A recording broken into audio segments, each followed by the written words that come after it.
So, good timing, because this week was going to be mental performance week, and yesterday I had a total meltdown.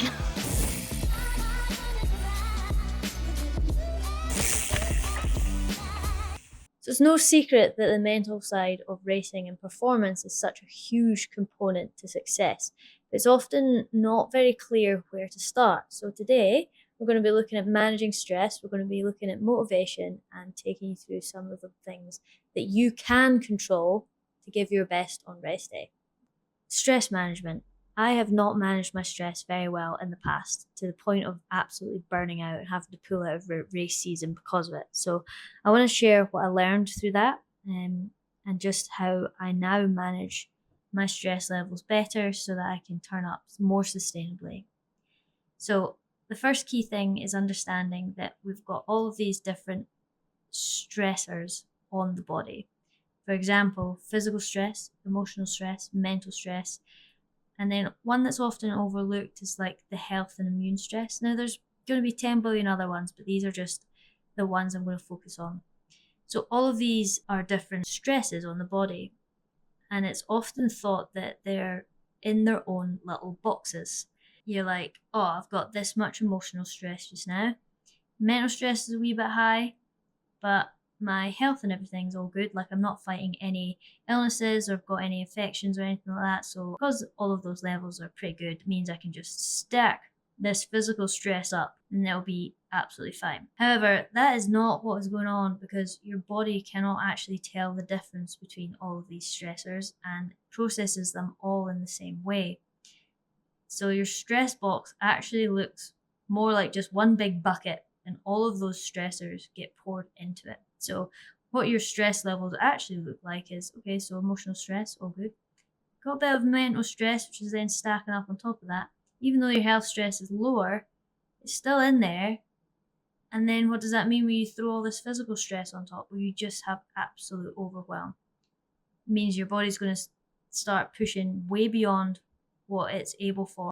And it's totally a balancing act. You've got to understand and know yourself what kind of stress levels you can manage to then put the physical stress on top.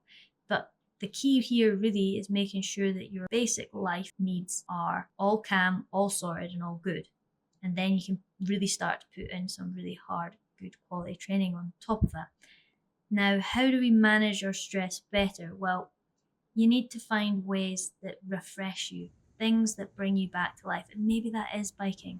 Maybe that does lower this mental stress back down again. For me, yes, biking does do that, but also painting. I love painting. It's an absolute release for me and it makes me feel so much better. It lowers that mental stress, gets me emotionally back regulated and everything. And there's a lot of different ways to do that. A big key for me is creating space. And that can be something as simple as just taking some time where it's nice and peaceful and having a moment. Just be sitting quietly. Or it's chopping up vegetables, because it's a type of meditation. You don't have to be sitting doing nothing to create that space. You can just be doing a very simple task, but just in a low stimulated kind of fashion. So there's a lot of different ways to do this, and you've got to find what works for you.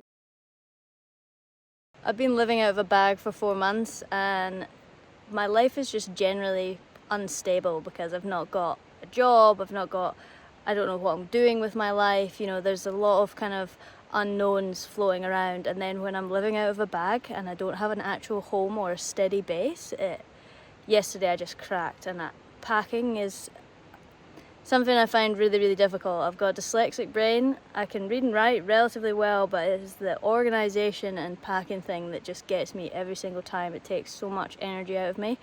And I've got too much stuff, and I've got a weight limit, and I was freaking out about it, and stuff to sell, and yeah, it all just got a bit too much. So yesterday I had to pull out my training, come back and just make a new plan and just get everything together. And I did that, and that was good. And I think this is a really important reminder that yesterday I gave everything I had in that session. I did the intervals I needed to do, but I couldn't cope with the rest. But that was everything I had yesterday.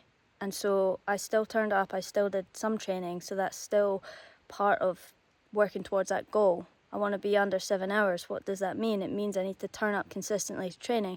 Did I turn up yesterday? Yes, I did. Did I get a whole training session done?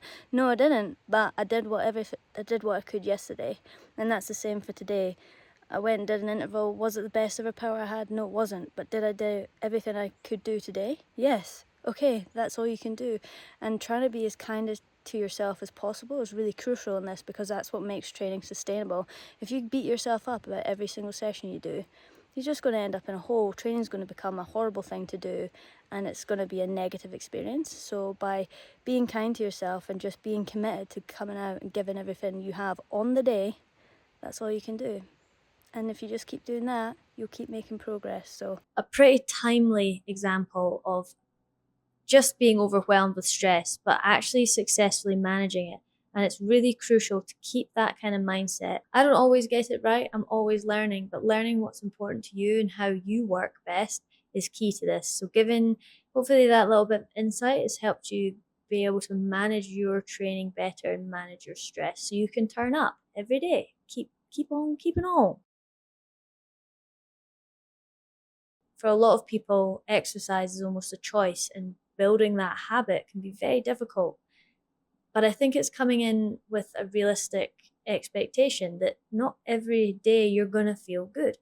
Not every day you're going to want to go out and train. And that's okay. How you feel shouldn't govern your actions. some days are easier than others to get out. Today was one of those harder days. You do your first week of training, and then the second week you're tired from that, so it becomes a bit harder to get out. But we're here, we're doing it, and the key, as we know, is consistency.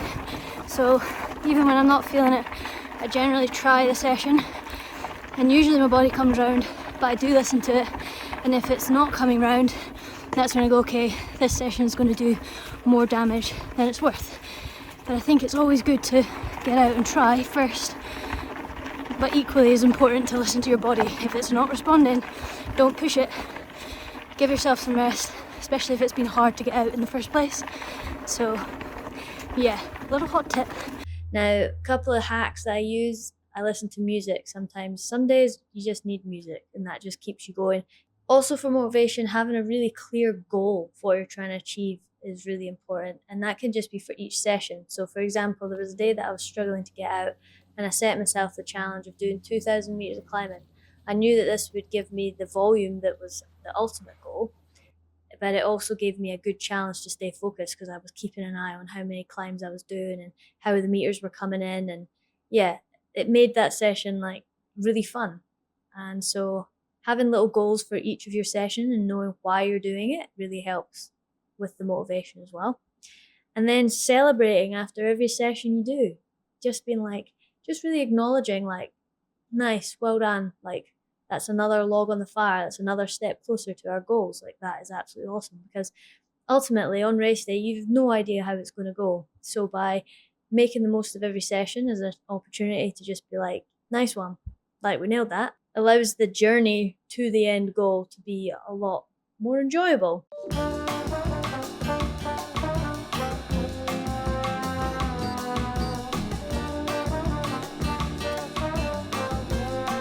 So, one of the key things I wanted to talk about today, and it's good to start preparing for this now, especially if you're new to doing events and things, is the control factor and trying to focus on what you can control, because there are a lot of things that you can that are going to cause you a lot of stress for no reason because they're out of your control.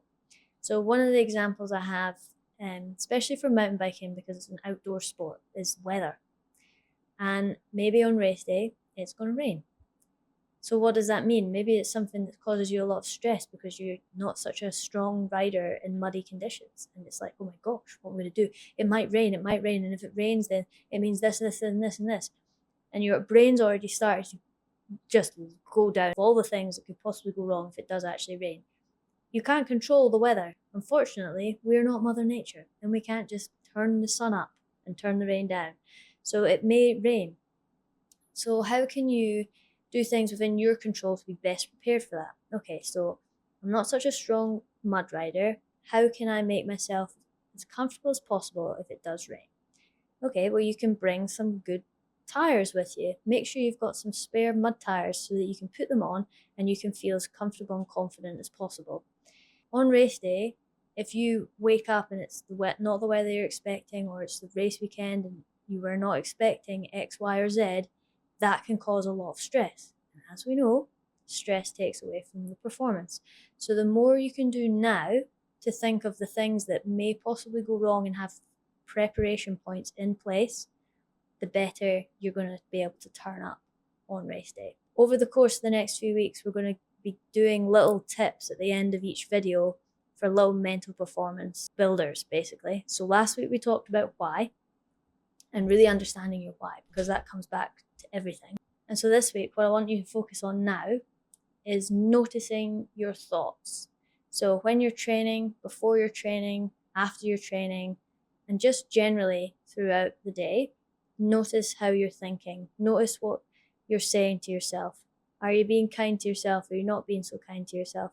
And you're looking at this from a completely non-judgmental standpoint. You're just trying to get to know your thought patterns, because by getting to know this, you can start to adapt, and by race day, know where your thoughts are potentially going to go and have plans in place in order to keep yourself as positive as possible, basically. You can take a couple of notes, but just be aware of that. You're just bringing that awareness to the thoughts and how you're thinking.